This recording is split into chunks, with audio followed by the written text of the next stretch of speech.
Hi friends, ಎಲ್ರಿಗೂ ನಮಸ್ತೆ. ನಾನು ಈ ವಿಡಿಯೋದಲ್ಲಿ ನಿಮಗೆ ಏನು ಓದ್ ವಿಡಿಯೋದಲ್ಲಿ ತಿಳಿಸ್ಕೊಟ್ಟಿದ್ನಲ್ಲ, SSB pre matric scholarship open ಆಗಿದೆ. ಏನು ಮೆಟ್ರಿಕ್ ಪೂರ್ವದ ಸ್ಕಾಲರ್ಶಿಪ್ ಏನು ಓಪನ್ ಆಗಿದೆ ಅದನ್ನು ನಾನು ಓದ್ ವಿಡಿಯೋದಲ್ಲಿ ನಿಮಗೆ ತಿಳಿಸಿದ್ದೆ ಪ್ರಾರಂಭವಾಗಿದೆ ಅಂತೇಳಿ. ಅದೇ ವಿಡಿಯೋದ ಪ್ರಕಾರ ನಾನು ಈ ವಿಡಿಯೋದಲ್ಲಿ ಹೇಗೆ ಅರ್ಜಿ ಸಲ್ಲಿಸೋದು ಎಲ್ಲ ಮಾಹಿತಿಯನ್ನು ನಾನು ಈ ವಿಡಿಯೋದಲ್ಲಿ ನಿಮಗೆ ತಿಳಿಸ್ಕೊಡ್ತಾ ಇದ್ದೀನಿ. ಹಾಗೆ ನೀವೇನಾದರೂ ನಮ್ಮ SV ಸೇವಾಟೆಕ್ ಯೂಟ್ಯೂಬ್ ಚಾನಲ್ನ ಸಬ್ಸ್ಕ್ರೈಬ್ ಮಾಡಿಲ್ಲ ಅಂದರೆ ಈಗಲೇ ಸಬ್ಸ್ಕ್ರೈಬ್ ಮಾಡಿ, ಪಕ್ಕದಲ್ಲಿ ಬರುವ ಬೆಲ್ ಬಟನನ್ನು ಕ್ಲಿಕ್ ಮಾಡಿ. ನಾವಿವಾಗ ಸ್ಕಾಲರ್ಶಿಪ್ಪಿಗೆ ಯಾವ ರೀತಿ ಬರಬೇಕು ಅಂತ ನಾನು ನಿಮಗೆ ತಿಳಿಸ್ಕೊಡ್ತಾ ಇದ್ದೀನಿ. ಫಸ್ಟ್ ನಾವು ಈ ರೀತಿಯಾಗಿ ಗೂಗಲ್ನ ಓಪನ್ ಮಾಡೋಣ. ಗೂಗಲ್ ಓಪನ್ ಮಾಡಿ SSB ಪ್ರಿ ಮೆಟ್ರಿಕ್ ಅಂಥೇಳಿ ನೀವು ಟೈಪ್ ಮಾಡಬೇಕಾಗುತ್ತೆ. ಇಲ್ಲಿದೆ SSB ಪ್ರಿ ಮೆಟ್ರಿಕ್ದು. ಅದನ್ನು ನೀವು ಪ್ರಿ ಮೆಟ್ರಿಕ್ 2025-26 ಅಂತೇಳಿ ಕ್ಲಿಕ್ ಮಾಡಿ ನೀವು ಓಪನ್ ಮಾಡಬೇಕಾಗುತ್ತೆ. ನಿಮ್ಗೇನಾದ್ರು ಗೊತ್ತಾಗಲಿಲ್ಲ ಅಂದರೆ ನನ್ನ ವಿಡಿಯೋದ ಕೆಳಗಡೆ ಈ ಲಿಂಕನ್ನು ಕೊಟ್ಟಿರ್ತೀನಿ, ಅಲ್ಲೋಗಿ ಕೂಡ ನೋಡ್ಬೋದು. ಈ ರೀತಿಯಾಗಿ ನಮಗೆ ಓಪನ್ ಆಗುತ್ತೆ. ನೀವೇನಾದರೂ ಹೊಸಬ್ರು ಹಾಕೋದಿದ್ರೆ ಹೊಸ ಖಾತೆ ನೋಡಿಸಿ ಇದ್ರ ಮೇಲೆ ಕ್ಲಿಕ್ ಮಾಡಿ ನೀವು ಇದನ್ನು ರಿಜಿಸ್ಟರ್ ಮಾಡಬೇಕಾಗುತ್ತೆ. ಅವರ ಆಧಾರ್ ನಂಬರ್ ಹಾಕಿ, ಸ್ಟೂಡೆಂಟ್ ಆಧಾರ್ ನಂಬರ್ ಹಾಕಿ. ನೀವೇನಾದರೂ ಈಗಾಗಲೇ ವೃದ್ಧಿಸಿದರೆ ಫಸ್ಟ್ನೇ ಲಿಂಕು 26-25 ಮೆಟ್ರಿಕ್ ಪೂರ್ವ ವಿದ್ಯಾರ್ಥಿವೇತನಕ್ಕೆ ಅರ್ಜಿ ಸಲ್ಲಿಸಲು ಇಲ್ಲಿ ಕ್ಲಿಕ್ ಮಾಡಿ ಅಂತಿದೆಯಲ್ಲ, ಅಲ್ಲಿ ಕ್ಲಿಕ್ ಮಾಡಿ. ಅಲ್ಲಿ ಕ್ಲಿಕ್ ಮಾಡಿದ ಮೇಲೆ ಈ ರೀತಿಯಾಗಿ user I D password. User I D ನಿಮ್ಗೇನಾದರೂ ಗೊತ್ತಿಲ್ಲ ಅಂದರೆ ಇಲ್ಲಿ ನಿಮ್ಮ ಯೂಸರ್ ಐ ಡಿಯನ್ನು ತಿಳಿಯಿರಿ ಅಂತಿರುತ್ತೆ. ಇದ್ರ ಮೇಲೆ ಕ್ಲಿಕ್ ಮಾಡಿ ನೀವು ಇಲ್ಲಿ ಅವರ Aadhaar number hockey get student I D ಮೇಲೆ ಕ್ಲಿಕ್ ಮಾಡಿದ್ರೆ ಅವರ ಯೂಸರ್ ಐ ಡಿನ ತೋರಿಸುತ್ತೆ. ನನಗೆ ಯೂಸರ್ ಐ ಡಿ ಇದೆ, ಹಾಗಾಗಿ ನಾನು ಇಲ್ಲಿ ಹಾಕಲ್ಲ. ನೀವು ನೋಡಿ ಇಲ್ಲಿ ಹಾಕಿದ್ರೆ ನಿಮಗೆ ಅವರ ಯೂಸರ್ ಐ ಡಿ ನಂಬರ್ನ ಇಲ್ಲಿ ತೋರಿಸ್ತಾ ಇರುತ್ತೆ. ಹಾಗಾಗಿ ನಾವು ವಾಪಸ್ ಬಂದು ನಾನು ಲಾಗಿನ್ ಮೇಲೆ ಕ್ಲಿಕ್ ಮಾಡ್ತಾ ಇದ್ದೀನಿ. ಇಲ್ಲಿ ನಾವು ನಿಮ್ಗೇನಾರ ಪಾಸ್ವರ್ಡ್ ಗೊತ್ತಿಲ್ಲ ಅಂದರೆ ಇಲ್ಲಿ ಫರ್ಗೆಟ್ ಪಾಸ್ವರ್ಡ್ ಮೇಲೆ ಕ್ಲಿಕ್ ಮಾಡಿ ನೀವು ಏನು ಯೂಸರ್ ಐ ಡಿ ತೊಗೊಳ್ತೀರಾ ಆ ಯೂಸರ್ ಐ ಡಿನ ಹಾಕಿ ನೀವು ಪಾಸ್ವರ್ಡ್ನ ಹಾಕಿ ಮತ್ತು ಕನ್ಫರ್ಮ್ ಪಾಸ್ವರ್ಡ್ನ ಹಾಕಿ ನೀವು ಗೆಟ್ OTP ಕೊಡಿ. ಯಾವ ಮೊಬೈಲ್ ಲಿಂಕ್ ಇರುತ್ತೋ ಆ ಮೊಬೈಲ್ಗೆ OTP ಹೋಗಿ ಪಾಸ್ವರ್ಡ್ ಚೇಂಜ್ ಆಗುತ್ತೆ. ಹೀಗೆ ನೀವು ಎಲ್ಲದನ್ನು ಕೂಡ ಚೇಂಜ್ ಮಾಡ್ಕೋಬೋದು. ಹಾಗೆ ನಾನೀಗ ಮತ್ತೆ ಲಾಗಿನ್ ಮೇಲೆ ಬರ್ತೀನಿ. ಲಾಗಿನ್ ಮೇಲೆ ಬಂದು ಇಲ್ಲಿ ನಾನು ಯೂಸರ್ ಐ ಡಿ, ಪಾಸ್ವರ್ಡು ಮತ್ತು ಕ್ಯಾಪ್ಚರ್ನ ಹಾಕಿ ಸ್ಟೂಡೆಂಟ್ ಲಾಗಿನ್ ಮೇಲೆ ಕ್ಲಿಕ್ ಮಾಡ್ತೀನಿ. ನಾನು ಇವಾಗ ಎಲ್ಲ ಹಾಕಿ ಲಾಗಿನ್ ಮೇಲೆ ಕ್ಲಿಕ್ ಮಾಡಿದ್ದೀನಿ. ಕ್ಲಿಕ್ ಮಾಡಿದ ಮೇಲೆ ಈ ರೀತಿಯಾಗಿ ನಮಗೆ ಪೇಜ್ ಓಪನ್ ಆಗುತ್ತೆ. ಪೇಜ್ ಓಪನ್ ಆದಮೇಲೆ ನಾವು ಓಕೆ ಕೊಡಿ. ಅದಾದಮೇಲೆ ಇಲ್ಲಿ application for pre matric scholarship ಅಂತ ತೋರಿಸ್ತಾ ಇದೆ. ಫಸ್ಟು ನೀವೇನಾದರೂ ಆ ಮಗುದು KYC ಆಗಿದೆಯೋ ಇಲ್ವೋ ಅಂತ ನೀವು ಚೆಕ್ ಮಾಡ್ಕೋಬೇಕಾಗುತ್ತೆ. KYC ಆಗಿಲ್ಲ ಅಂದರೆ ಇಲ್ಲಿ ಅಪ್ಡೇಟ್ಸನ್ನು ಕೇಳುತ್ತೆ. ಈ ರೀತಿಯಾಗಿ KYC ಆಗಿರಬೇಕು. ಆಧಾರ್ ಡನ್ ಆಗಿದೆ. ಇದು ಮುಂದೆ ಹೋಗಿ ಆಧಾರ್ ನಂಬರ್ ಹಾಕಿ OTP ತಗೊಂಡು ನಾವು KYCನ ಹಾಕ್ಬೇಕು. ಮಾಡಿದ ಮೇಲೆ ನಾವು ಇಲ್ಲಿ ಅಪ್ಲೈ ಫಾರ್ ಪ್ರಿ ಮೆಟ್ರಿಕ್ ಮೇಲೆ ಬರಬೇಕಾಗುತ್ತೆ. ಮತ್ತೆ ಓಕೆ ಕೊಡಿ. ಈ ರೀತಿಯಾಗಿ ನಮಗೆ 3 ಸ್ಟೆಪ್ ಇರುತ್ತೆ. 3 ಸ್ಟೆಪ್ನು ಕೂಡ ನಾವು ಕಂಪ್ಲೀಟ್ ಮಾಡಬೇಕಾಗುತ್ತೆ. ಹಾಗೆ ಇನ್ನೊಂದು ನಾವು ತಿಳಿಸೋಕ್ಕೆ ನಿಮಗೆ ಇಷ್ಟಪಡ್ತೀನಿ ಅಂದರೆ ಇಲ್ಲಿ ಪ್ರೊಫೈಲ್ ಮೇಲೆ ಬನ್ನಿ. ಪ್ರೊಫೈಲ್ ಮೇಲೆ ಬಂದಾಗ ಅವರ ಈಗ ಪಾಸ್ವರ್ಡ್ ಏನಾದರೂ ಇದ್ದು ಮತ್ತೆ ಚೇಂಜ್ ಮಾಡಬೇಕು ಅಂದರೆ ಪಾಸ್ವರ್ಡ್ನ ಚೇಂಜ್ ಮಾಡ್ಕೋಬೋದು ಅವ್ರ ಪ್ರೊಫೈಲಲ್ಲಿ. ಈಗ ಆ ಮೊಬೈಲ್ ನಂಬರ್ ಇಲ್ಲ, ಬೇರೆ ಆ ಮೊಬೈಲ್ ನಂಬರ್ ಮತ್ತೆ ಬೇರೆ ಮೊಬೈಲ್ ನಂಬರ ಚೇಂಜ್ ಮಾಡ್ಕೋಬೇಕು ಅಂದರೆ ಅಲ್ಲೂ ಕೂಡ ಚೇಂಜ್ ಮಾಡ್ಬೋದು. ಆ ಮೊಬೈಲ್ ನಂಬರ್ ಇರಲೇಬೇಕು ಫಸ್ಟ್ ಓಪನ್ ಮಾಡಲಿಕ್ಕೆ.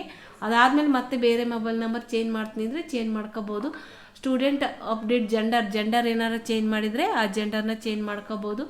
ಅದೇ ರೀತಿ ಚೇಂಜ್ ಆಧಾರಲ್ಲಿ ಏನಾದರೂ ಮಿಸ್ಟೇಕ್ ಮಾಡಿ ಚೇಂಜಸ್ ಮಾಡಿದರೂ ಕೂಡ ಇಲ್ಲಿ ಅಪ್ಡೇಟ್ ಮಾಡಿ ಈ ಒಂದು SSB ಸ್ಕಾಲರ್ಶಿಪ್ಗೆ ಚೇಂಜಸ್ನ ಮಾಡ್ಬೋದು. ಇಷ್ಟು ಇರುತ್ತೆ. ನೀವು ಚೇಂಜ್ ಮಾಡೋಂಗಿದ್ರೆ ಚೇಂಜ್ ಮಾಡ್ಕೋಬೋದು. ಹಾಗೆ ನೀವು ಸ್ಟೂಡೆಂಟ್ನ ಹೋದ ವರ್ಷ ಸ್ಕಾಲರ್ಶಿಪ್ ಬಂದಿದೆ ಇಲ್ವ ಅಂದಮೇಲೆ ಸ್ಟೇಟಸ್ ರಿಪೋರ್ಟ್ ಮೇಲೆ ಕ್ಲಿಕ್ ಮಾಡಿ ನೀವು ಈ ರೀತಿಯಾಗಿ ಇಯರ್ನ ಸೆಲೆಕ್ಟ್ ಮಾಡಿ ನೀವು ಇದ್ರ ಮೇಲೆ ಸರ್ಚ್ ಮಾಡ್ಬೋದು ಏನಾಗಿದೆ ಅಂತೇಳಿ ಕೂಡ. ನಾನು ಎಲ್ಲ ಮಾಹಿತಿನೂ ಕೂಡ ನಾನು ನಿಮಗೆ ತಿಳಿಸ್ಕೊಡ್ತೇನೆ. ನೋ ರೆಕಾರ್ಡ್ಸ್ ಅಂತ ಬರ್ತಾ ಇದೆ ಡೀಟೇಲ್ಸು. ಅದೇ ಇಯರ್ನ ಚೇಂಜಸ್ ಮಾಡಿ ನೋಡಿ. ಹೋದ ವರ್ಷ ಈ ಮಗುಗೆ ಸ್ಕಾಲರ್ಶಿಪ್ ಬಂದಿರಲ್ಲ, ಹಾಗಾಗಿ ನೋ ರೆಕಾರ್ಡ್ಸ್ ಅಂತ ಬರ್ತಾ ಇದೆ. ಇದು ಕೂಡ ನೆಕ್ಸ್ಟ್ ಚೇಂಜ್ ಮಾಡಿ ನೋಡಿ ನಿಮ್ಗೆ ಯಾವ ರೀತಿ ಬರುತ್ತೆ ಅಂತ ತೋರಿಸ್ತೀನಿ ನಿಮಗೆ. ನೋಡಿ ಬಂದಿದ್ರೆ ಈ ರೀತಿಯಾಗಿ ಎಲ್ಲ ಡೀಟೇಲ್ಸು ಕೂಡ ಅಲ್ಲಿ ತೋರಿಸ್ತಾ ಇರುತ್ತೆ. ಈಗ ನೀವು ಸ್ಟೇಟಸ್ನು ಕೂಡ ಚೆಕ್ ಮಾಡ್ಕೋಬೋದು. ನಾವೀಗ apply for pre matric scholarship ಮೇಲೆ ಕ್ಲಿಕ್ ಮಾಡೋಣ. ಓಕೆ ಮೇಲೆ ಕ್ಲಿಕ್ ಮಾಡಿ. ಈಗ ಮೊದಲನೇ ಸ್ಟೆಪ್ಪನ್ನು ನಾವು ಕಂಪ್ಲೀಟ್ ಮಾಡಬೇಕಾಗುತ್ತೆ.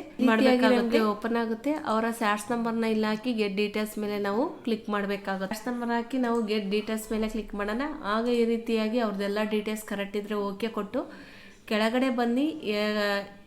ಮೇಲಿರುವಂಥ ಎಲ್ಲ ಡೀಟೇಲ್ಸ್ ಕರೆಕ್ಟ್ ಇದೆಯಾ ಅಂತ ಕೇಳುತ್ತೆ. ಎಸ್ ಮೇಲೆ ಎಸ್ ಇದ್ರೆ ಎಸ್ ಕೊಟ್ಟು ಸೇವ್ ಆ್ಯಂಡ್ ಪ್ರೊಸೀಡ್ ಮೇಲೆ ಕ್ಲಿಕ್ ಮಾಡಿ. ಈ ರೀತಿಯಾಗಿ ಡೀಟೇಲ್ಸ್ ಸೇವ್ ಸಕ್ಸಸ್ಫುಲಿ ಬರುತ್ತೆ. ಕೆಳಗೆ ಬಂದರೆ ಅವರೇನಾದರೂ ಅನೈರ್ಮಲ್ಯ ವೃತ್ತಿ ವಿವರವನ್ನು ಹೊಂದಿದ್ರೆ ಅಂದರೆ ಎಸ್ ಆರ್ ನೋ ಕೊಡಿ. ನೋ ಕೊಟ್ಟು ಸೇವ್ ಪ್ರೊಸೀಡ್ ಮೇಲೆ ಕ್ಲಿಕ್ ಮಾಡಿ. ಓಕೆ ಕೊಡಿ. ಡಾಟಾ ಇಸ್ ಸಕ್ಸಸ್ಫುಲಿ ಅಂತ ಬರುತ್ತೆ. ಅದಾದಮೇಲೆ ಇಲ್ಲಿ ನೀವು ಏನಾದರೂ ಲೇಬರ್ ಕಾರ್ಡ್ ಹೊಂದಿದ್ರೆ ನೋ ಅಂತ ಕೊಟ್ಟು ನೀವು ಅಪ್ಲೈ ಮಾಡಬೇಕಾಗುತ್ತೆ. ಈ ರೀತಿ ನೀವೇನಾದರೂ ಲೇಬರ್ ಕಾರ್ಡ್ ಹೊಂದಿಲ್ಲ ಅಂದರೆ ಎಸ್ ಕೊಟ್ಟು ನೀವು ಅಪ್ಲೈ ಮಾಡಬೇಕಾಗುತ್ತೆ. ಇಲ್ಲಿ ನಾನಿಲ್ಲಿ ಲೇಬರ್ ಕಾರ್ಡ್ ಹೊಂದಿದ್ದಾರೆ, ಹಾಗಾಗಿ ರೈತರ ವಿದ್ಯಾನಿಧಿದು ಕೂಡ ನೋ ಕೊಡಬೇಕಾಗುತ್ತೆ. ನಾರ್ಮಲಿ ಜನರಲ್ನ ಅಪ್ಲೈ ಮಾಡ್ತೀವಿ ಅಂದರೆ ಇಲ್ಲಿ ಎಸ್ ಕೊಡಬೇಕಾಗುತ್ತೆ. ಇಲ್ಲ ಲೇಬರ್ ಕಾರ್ಡು ಅಥವಾ ರೈತರ ಮಕ್ಕಳಿಗೆ ಹಾಕೋದಾದರೆ ನೋ ಕೊಟ್ಟು ಇಲ್ಲಿ ಸೆಲೆಕ್ಟ್ ತಗೊಂಡು ರಿಲಿಜಿಯನ್ನ ಹಿಂದೂ ತಗೊಳ್ಳಿ, ಮುಸ್ಲಿಮ್ಸ್ ಇದ್ರೆ ಯಾವುದಿದೆ ಅದನ್ನು ರಿಲಿಜಿಯನ್ನ ನೀವು ಆಯ್ಕೆ ಮಾಡಿ. ಅದಾದಮೇಲೆ ಇಲ್ಲಿ ಲೇಬರ್ ಇದ್ರದ್ದೆಲ್ಲ ಇಲ್ಲಿ ಡೀಟೇಲ್ಸ್ ಇರುತ್ತೆ. Education assess children construction worker ಅಂದರೆ ಅದೇ ಲೇಬರ್ ಕಾರ್ಡ್ದು. ಅದ್ರ ಮೇಲೆ ಕೊಟ್ಟು ನೀವು ಸೇವ್ ಮೇಲೆ ಕಂಟಿನ್ಯೂ ಮಾಡಿ.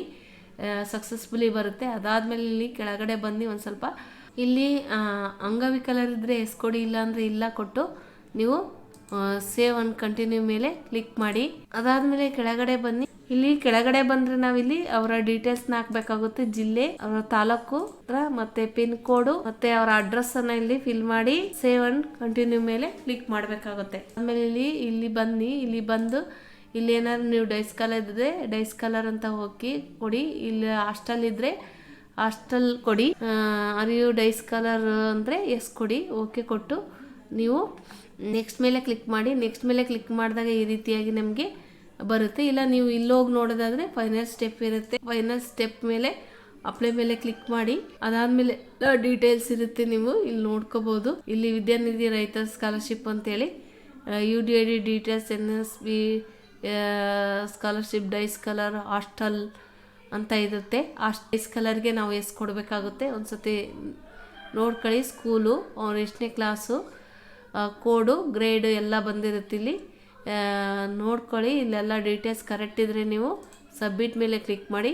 Application submitted successfully and please print acknowledgement ಅಂತ ಬರುತ್ತೆ. ಓಕೆ ಕೊಡಿ.